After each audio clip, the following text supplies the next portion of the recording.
ខកស្នេហ៍ប្រសើរជាងមិនធ្លាប់មានស្នេហា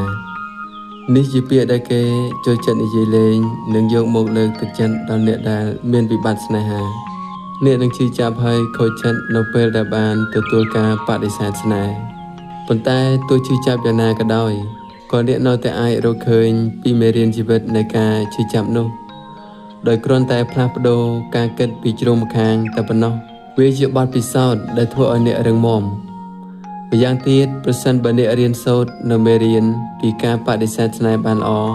អ្នកអាចនឹងសំបំណងនៅពេលក្រោយក៏ថាបានមានចំណុចជាច្រើនគឺជាមេរៀនជីវិតមួយចំនួនដែលយើងអាចស្វែងយល់អំពីការបដិសេធស្នេហាទី1អ្នកជាមនុស្សក្លាហាន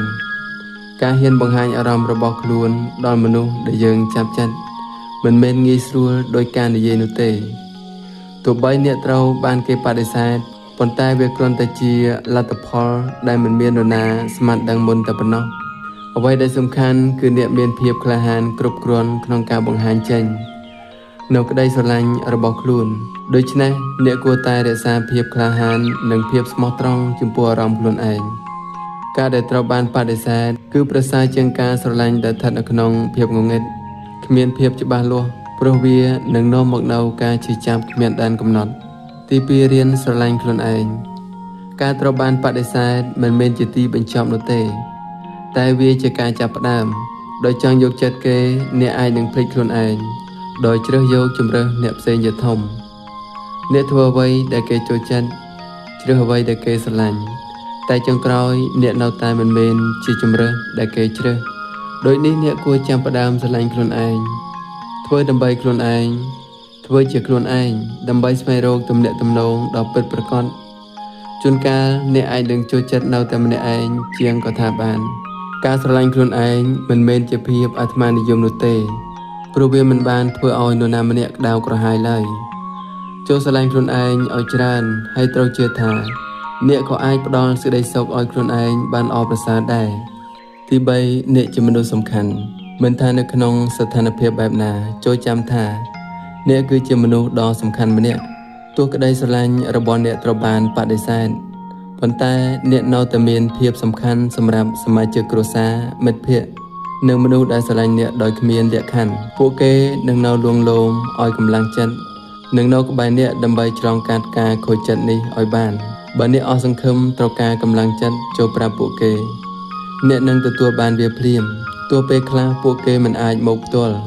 ក៏អ្នកអាចបានលើពាក្យសម្ដីលើកទឹកចិត្តភ្លាមដែរ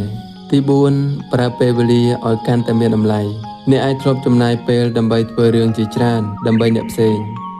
ព្រោះចង់ឲ្យគេចាប់អារម្មណ៍តែពេលនេះអ្នកលែងបានធ្វើវាទៀតហើយអញ្ចឹងតើអ្នកត្រូវយកពេលវេលានេះទៅធ្វើអ្វីវិញចូលប្រើពេលឲ្យមានប្រយោជន៍សម្រាប់ខ្លួនឯងដូចជាអភិវឌ្ឍសមត្ថភាពជំនាញភាសាឬធ្វើអ្វីដែលអ្នកស្រឡាញ់ចូលចិត្តមកជាយូរប៉ុន្តែមិនទាន់បានធ្វើអ្នកក៏អាចប្រើពេលអានសៀវភៅស្វែងរកចំណេះដឹងជួបជុំគ្រួសារឬមិត្តភ័ក្តិដើម្បីបង្កើនចំណងទំនាក់ទំនងល្អត្រូវធ្វើខ្លួនឯងឲ្យរវល់នឹងការងារនោះអ្នកនឹងមិនសូវមានពេលខូចចិត្តអ្នកនឹងមានពេលវេលាច្រើនជាងមុនដើម្បីសម្រេចក្តីស្រមៃរបស់ខ្លួនផងដែរទី5កាន់តែរឹងមាំបន្ទាប់ពីបានឆ្លងកាត់ការខកបំណងនិងខូចចិត្តអ្នកនឹងដឹងថាខ្លួនឯងរឹងមាំប៉ុណ្ណានៅពេលដែលអ្នកត្រូវបានគេបដិសេធមិនប្រកាសថាអ្នកអន់ជាងនរណាម្នាក់នោះទេគ្រាន់តែអ្នកមិនទាន់ល្អគ្រប់គ្រាន់តាមដែលគេចង់បានប៉ុណ្ណោះអ្នកត្រូវរៀនសូត្រពីការខកចិត្តនេះហើយព្យាយាមអភិវឌ្ឍនិងបំពេញចំណុចខ្វះខាតរបស់ខ្លួននេះជាឱកាសដើម្បីធ្វើឲ្យខ្លួនឯងកាន់តែប្រសើរឡើងពលគឺប្រសើរជាងខ្លួនឯងពីមុនមានមនុស្សជាច្រើនដែលដើរចូលមកក្នុងជីវិតអ្នកខ្លះក៏គ្រាន់តែដើរកាត់ហើយអ្នកខ្លះក៏គ្រាន់តែមកបង្រៀនអ្នកពីរឿងមួយចំនួននឹងឯងដូចនេះចូលអរគុណរាល់បទពិសោធន៍ដែលពួកគេបានផ្ដល់ឲ្យអ្នកនិងទុកជាមេរៀនជីវិតដើម្បីរស់នៅឲ្យកាន់តែមានតម្លៃនិងមានអត្ថន័យ